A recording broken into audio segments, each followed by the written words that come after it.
Hey everyone, welcome back to Energy Superheroes. Today I'm joined by Nick Rohleder, co-founder of Climate Commodities.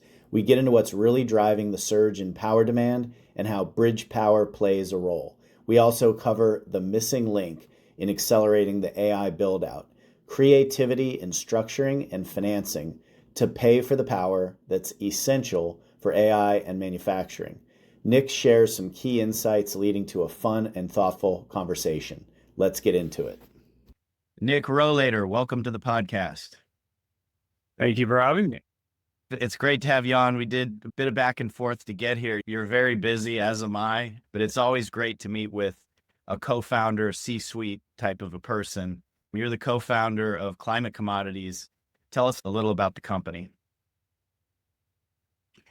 Happy to. So Climate Commodities is a project development operating company with really three focus areas. So one, we develop greenfield projects across power, fuels, and midstream metals and mining. And then we acquire existing businesses in North America and Western Europe that serve the defense industrial base. And lastly, we make selected investments in insurance-focused operating companies that kind of touch the industrial natural resource sector. That's us in a nutshell. No, that's exciting. And I love to hear that you guys do development work because it's a really needed area, lacking area, I think, in the overall capital stack. And now we're seeing US power demand just go crazy and really surge. Can you tell us, if you're seeing the same and a little of your thoughts on that trend?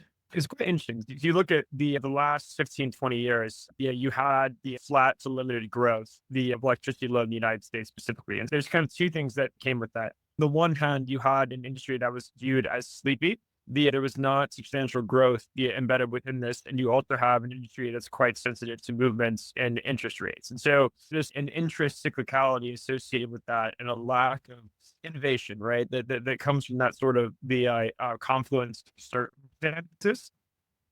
Fast forward to now, that's washed itself out. The utility employee base, let's call it, there's massive retirement wall there. People that are 65 and older. And now we have a growth industry that is really being pushed by a number of trends converging simultaneously. So obviously the first is from data centers and artificial intelligence. Artificial intelligence, AI compute uses 3 to 10 times more power than cloud. We're now looking at the 40 plus gigawatts of added demand from this by 2030. That's equivalent to 30 million American homes. In these hyperscaler data center sites, these are 100 megawatts per site. So you effectively have an on-site power plant for each one of these installations, which is something that has not been historically present in the planning within the electricity sector. I think subsequently, which is really exacerbating this, is that there's been a trend that started with the first Trump administration, continued with the Biden administration, is now a major focus area of reshoring and reindustrializing the parts of the United States, which are concentrated within really the Rust Belt, and in the southeastern U.S. And you have something like 400 plus the announcements of facilities of this nature. And I think what we haven't seen in a long time is that intermediate assembly, which has been done here prior and various other activities, is a lot different than the physical conversion of raw materials into finished goods, which, in some cases, you're talking 100, 200, 300 megawatts of on-site power needed to effectuate this. And so, really completely effectuating a paradigm shift of how this sector has been the style that has gone about its day-to-day business. Yeah, it's really incredible. And we're seeing a lot of data centers where they want power yesterday. In worst case basis, they'd love it in 26 and 27. So I think there's need for some kind of bridge solution to kind of get them up and running near term and ultimately as they transition to more permanent solutions. What are you guys seeing as far as the trend in bridge power? Yeah, I think it's interesting. This is really an emerging topic. And, because the problem you have here is that there's a few things in play, right? And just take again the data center ecosystem and the reshoring ecosystem. There's a lot of announcements that have been made in that area, but if you look at, there's a difference between announcing a project and there being no constraints other than something like power permits to effectuate a project. And so, take the one hand, there's a lot of announcements like startup EV companies and recycling companies doing projects. The other hand, which we're going to focus on, is that data center side, you have Microsoft, Google, Meta, who, those are money good customers that they announce they're going to do something.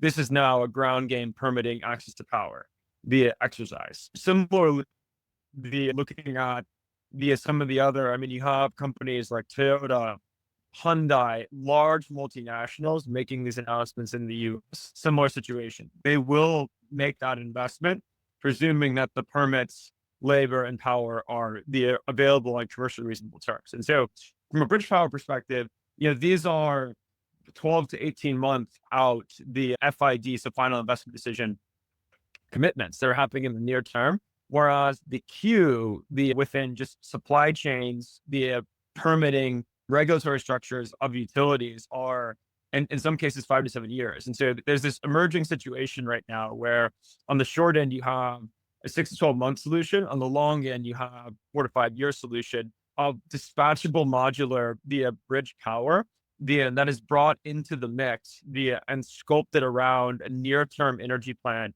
for a customer that is increasing load growth in that particular jurisdiction. I think the way we like to think about it, this is, the first phase of really a master planned energy community. That's really what we think is required to effectuate the accommodation of these large energy users to meet their goals, to ensure that investment does come into these jurisdictions that are on the verge of receiving it, subject to access to power.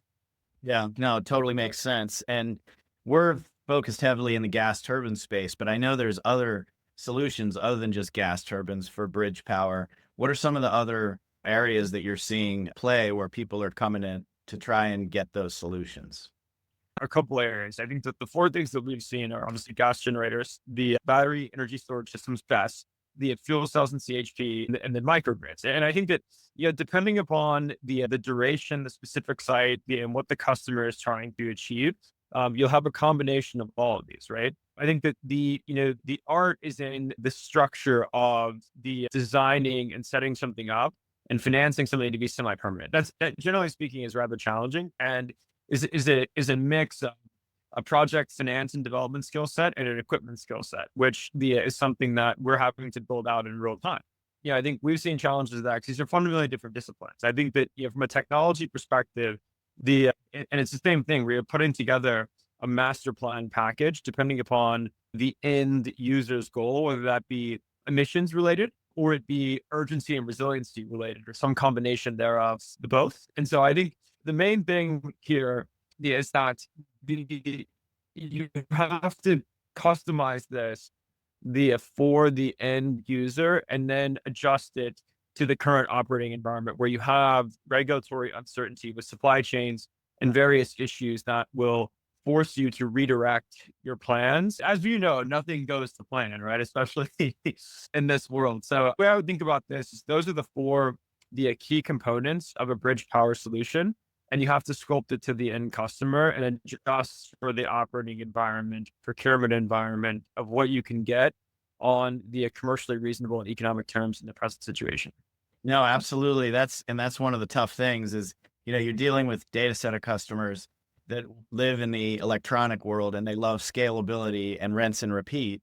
But I think you hit the nail on the head. Most of these projects they require bespoke type of solution, and they require somebody who understands the power side to really engage and put together a solution that works for the customer. I'm wondering at what point, how do you transition from this sort of bridge, let's get it online quickly, to a more permanent power solution that's financeable in a more traditional way when you're talking about billions of dollars of capital for a larger type of solution? This is probably the most fun topic on this because it's interesting. Like we just talked about customization and bespoke. And generally speaking, traditional infrastructure investors do not do the bespoke, highly custom. And so I think that there's sort of an art to the structure here, not necessarily a science. And I think that, just to put it one way, but I think, the key tenets here on the bridge side, right? You hopefully have to do this correctly, you want modular assets that are reusable post the bridge period, in some form or fashion, which provides. You see this a lot in the oil field service space. It's kind of the release reuse risk, right? Being clearly defined up front. And so there is, if there is some sort of tail in the back end or there's an unexpected event in the immediate term, like there's a longer life solution, income generation solution past that initial period. Structuring this to really, most infrastructure investors are used to 10, 15, 20-year contracts, right? And so, we're now entering into the mix where we have discussed from 6 months to 5 years, the bridge period with a long period behind that. And so structuring something where it can be recycled into a different use with again, that point of that master plan, right? Phase one, phase two, and then structuring these contracts so that they are complementary and not adversarial, sort of a broader plan.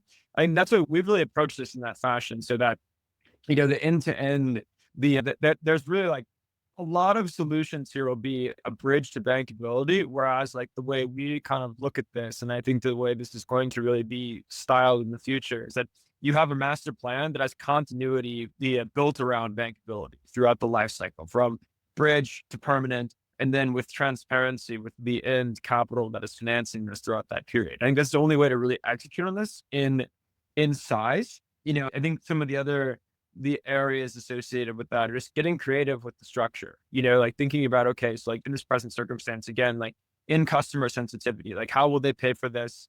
And how does that payment, whether it be a lease structure, an offtake structure, how does that relate to a fixed income type stream in the immediate, medium, and long term? It's like thinking in that end of, if you have something bespoke, your real customer, especially if there's sensitivity to cost, is the capital provider, right? And so, thinking in this construct, data centers reshoring, hugely sensitive to cost. And so therefore the precision and approach of structure is going to discern how the cost of capital relates to the cost of power, right? And so really being meticulous about how that flow through works, and how it pertains to structure is super important.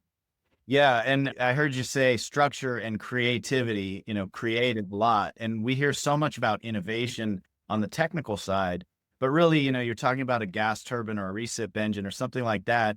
It's proven technology. I think the innovation really has to come on the finance side, where, like you said, traditional infra investors may not fit into this perfect hole. Creating a structure that gets all your capital providers comfortable, I think, is critical. And there are areas there, so some of the points, of what you're actively in the weeds on here around, something that comes with bespoke, is the uniquely designed multi-phase development that requires a fair amount of risk capital before an FID is taken to design, implement, build out the supply chain appropriately, a subsequent vendor list, EPCs, PMOs, so on and so forth, that is effectively taking venture capital risk on a specific project. And so that capital market is not built here either, which is another consideration.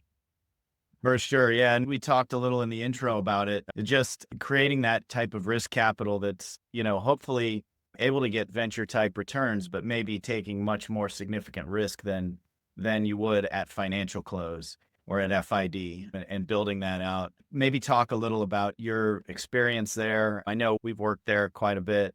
And then, also let's touch on the role that utilities can play in all this.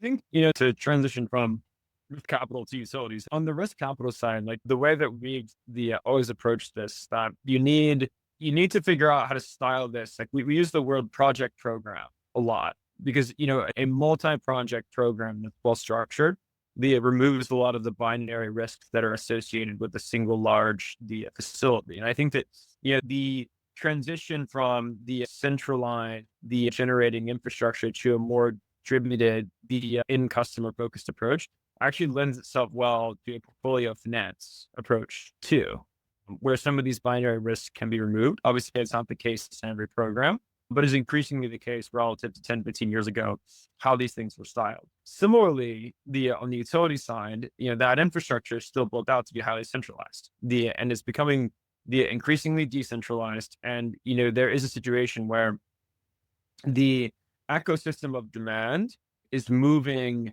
faster than the utilities are able to do so. And so I think that, I have a lot of friends working utilities. So I say this with a grain of salt here, but like utility for a long time is the anti-innovation, the situation here where like there's Because you're working at an investor-owned utility, for example, the incentive to innovate is not there from the top down, which creates a lot of issues. It's very easy to get stuck in this kind of purgatory area and trying to get something over the line within a counterparty such as that. And so I think that what's happened here is that this has really created, utilities have recognized that the innovation in this area and partnering with the private developers, is a value unlock, not supplementary activity in their normal course of business. And so I think they're taking some of these solutions much more seriously, which is quite constructive. And I think that also, you see this being returned to growth industry, which one of the big issues that I think is really important to touch on, especially for young people listening to this, is that there's utilities. This isn't just power. This is also water. The utility spectrum has an aging workforce, and there is a replacement crisis happening alongside that. And the nice thing about this is that the growth aspect, the excitement, the innovation, the supporting new industries, hopefully will bring the young, energized people and smart people to this industry to help solve these problems, which will go a long way as well. No, that's a great point. And we've talked about it on the show before. It's just, we always encourage young people, come into this industry because it's exciting. You're supporting AI and innovation. You're supporting a reindustrialization of America. There's so many things to like about it, and, encourage young people to get involved for sure. When it comes to financeability, offtake is key, and PPAs, different structures. What are you seeing around that? And both in terms of traditional as well as maybe some new innovative approaches. This goes back to that idea of a master plan, right? Where you have a bridge power period, you have a permanent power period. In your permanent power period, you're going to need a 10 to 20 year structure, right? In most cases, which is relatively straightforward, right? I think that most people understand how a power purchase agreement works over a long period of time that are engaged with this sector. Having effectively as you pointed out earlier, not necessarily the new technology, but a smattering of effectively equipment, over a 12 to 5 year period that is on a mix of the short-term power purchase agreements plus the operating leases with perhaps some kind of fuel pass-through, depending upon if it's nat gas or diesel, however this is styled. Syncing that up with the permanent power plan, with the return of equipment, reuse of equipment, like that's where the key in this master plan really comes together, right? Is like, we talked a lot about transitioning from bridge to the permanent power, but the stacking of that contract so that the investor, the participant in this master plan, perhaps to deliver, 300 megawatts of the comprised of an interim solution or permanent solution, the continuity of income through that period in the program is critically important, and where some of this structure really, like thinking about, equipment versus like a microgrid, for example, whereas an operating lease make the most sense versus the straight offtake contract. Then how does that coincide with the permanent program, the return of equipment, has all that equipment in that period been fully amortized down relative to the cost? Like there's a lot of these things in play that I think that, back to that point of a master plan program, is really the only way to execute that, with specifically defined commercial contracts throughout. And I think that, if you take a step back and view that as a master plan and say, okay, does this make sense? Is there continuity of income? Is this in package bankable? Then drilling down to the micro of each one of these different components. I think that's how you really deliver the bankable, successful program here. I think that the key thing there that you look at a lot of groups in this is that most of these projects and programs fail in organizational design, whether that be actually delivering the project in and of itself or styling the financing to support from inception through the commercial operation. That makes sense. When you say continuity of income, I automatically think PPA, but there are other structures out there like build, transfer, and others. What are some of those types of structures that you've seen, or have you seen those in the market at this point? Well, I think that, that there's a few things in play here. I think they're important to think about. The key thing here, so parallel generation is one, build transfer is another. The parallel generation, I think, on the one hand, is effectively the operating a utility compliant on-site power system for a large user, right? That is one, I think, that has been workable. I think that the more, interesting one about the incentives to utilities in that situation. Utilities are trying to grow their generation portfolio broadly, right? And in some of these circumstances, you effectively have to align with the utility in most of these jurisdictions you're operating in, right? In some form or fashion. So parallel gen is one, where you sync some of the systems you operate in conjunction with the utility or parallel, right? As per the definition. On the build transfer side, this is effectively, in the simplest terms, a private developer building the generation system and then transferring it to the utility. And so I think that, that I believe will start to make a lot more sense. And the creativity and the structure is important here, because you can have a multi-year construction period and the utility can interact at the end of that. And remember, like, resource planning, the periods for utilities are, 1 to 3 years, right? And so you think about syncing that with private funding, where you have to print the transaction within a 6-month to 1 year period, sell the program, and think about how utility would interact with that within their regulated rate base. There's already a 36-month queue to where they can do that correctly. And so the syncing this up to where the idea of build transfer, with the caveat that it's within the ways, bounds, and means of what a utility can specifically execute on, given the regulated and kind of naturally slow-moving nature of some of these resource planning initiatives. That allows the incentive alignment can really be there. If the program is executed correctly, and I think that increasingly that will be seen as an approach that works for really all parties. I think, again, we didn't touch on this a lot, but the incentive alignment is another area where a lot of projects start to fail. Here, aligning with the utility can be quite challenging, because most people just look and say, okay, well, they're going to buy this from me, you'll figure it out this period of time. Whereas, like, when you're really partnering and getting married over a longer period of time, if you're undertaking a program of this nature. Yeah, I think those are definitely some key best practices. Aligning with the utility is so important. Let's jump into a topic on everybody's mind. Dow was down again big this morning. It's starting to rally back a bit. Of course, tariffs are what everybody's blaming the market on, but also we've seen it huge in the project development space. It just creates a lot of uncertainty around cost. What are you guys seeing as it relates to the tariff announcements? And, hopefully it brings more manufacturers here in the long run, but in the short run, it's created some uncertainty, I think. Uncertainty is to put it lightly, but I think there's a couple of things here. I mean, just outside of the, like, getting political on this, right? Like there's the rebalancing that is occurring, is going to take a long time. The challenge that we have here is along the electrical supply chain.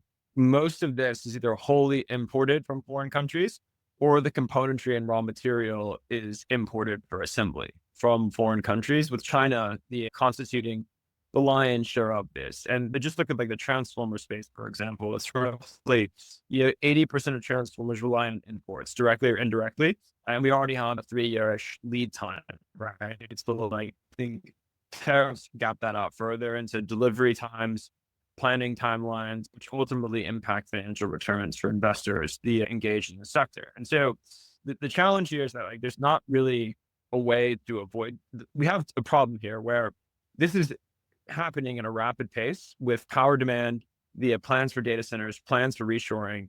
As we're trying to get away from China, we have an issue where we're relying on their raw materials and components to do that. And so, there's this exercise here of, is it decoupling possible if they start to choke off access to raw materials and components? And I think that just taking a step back and thinking about, how do you execute a rebalancing? Because I think that what is a case that you can really argue for is that when you build a power plant, there's activity during construction, and there's some activity post the commissioning, right? Depending on this type of generation. But a lot of those jobs, that are the most well-paying and are really precision, high-skill manufacturing, are around the construction, manufacturing, and actually making the physical equipment that's going into this, right? And so you can argue in some of these areas that economic benefit, not necessarily, like, take out the type of trade war, economic benefit should go to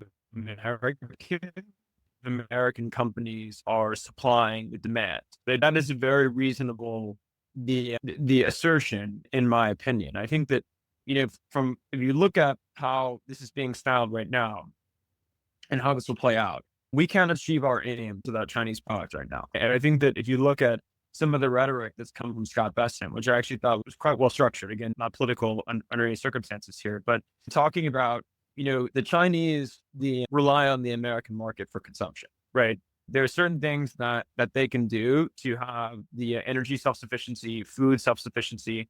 The export market in the US is critical there. And so I think that what will end up happening, and the key thing is the time here, is there will be, structured rebalancing of trade, not a decoupling.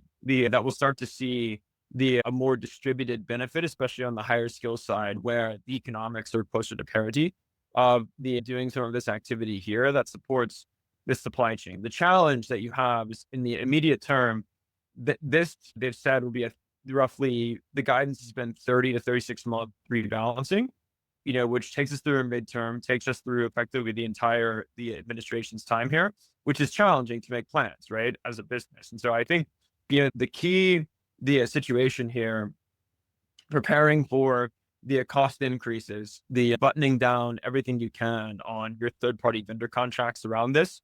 The best relationships are built during adversity, right? Like, looking at this as like a relationship building exercise, not a point in time to get heavily adversarial. And then thinking about, look, like there's always, this too shall pass, right, with the uncertainty.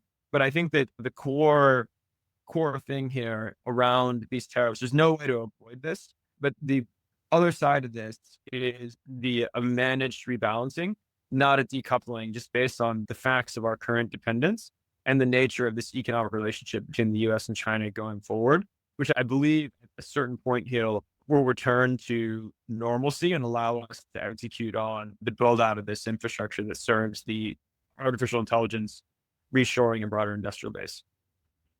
Yeah, those are all great insights. And just trying to know sort of when the end is going to be is difficult, but you're right. I mean, this too shall pass. And we're hoping that we have continuity. And I think a lot of people didn't realize how much continuity there was from the first Trump administration through Biden.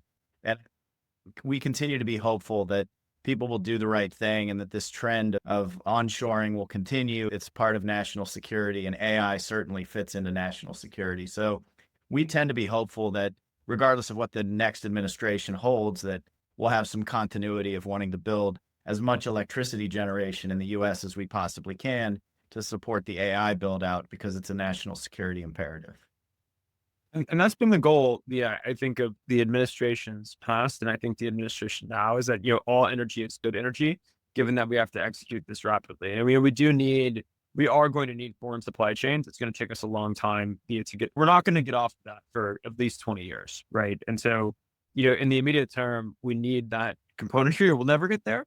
And so there's the rebalancing, with urgency to support. I mean, the biggest thing here is that we have, just one last point on this is important. You look at 30 years ago, if you graduate school, you had finance, consulting, economy wasn't doing so hot, and then tech comes into play.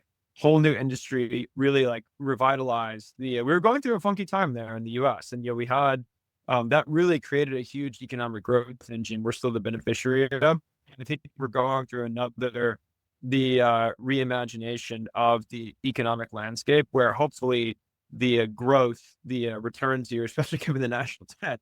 So I'm hopeful that we can figure something out that allows us to capitalize on the growth opportunities associated with some of these trends, such as artificial intelligence, reshoring, the advanced manufacturing, so on and so forth. So I'm reasonably hopeful.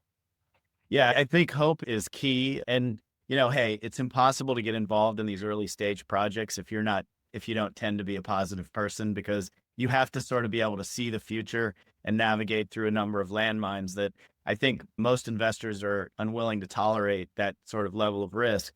But somebody has to do it, and it's got to be there. That early stage capital has to come to be able to get us to where we want to be, which is hopefully globally dominant in AI, as well as a lot of the other core manufacturing components that we need to be sort of reindustrialized and strong nation.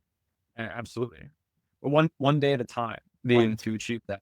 One day at a time. And it can seem excruciatingly slow to impatient people who, positive and hopeful people, also tend to be a bit impatient and really try to push the envelope. I know I'm that way.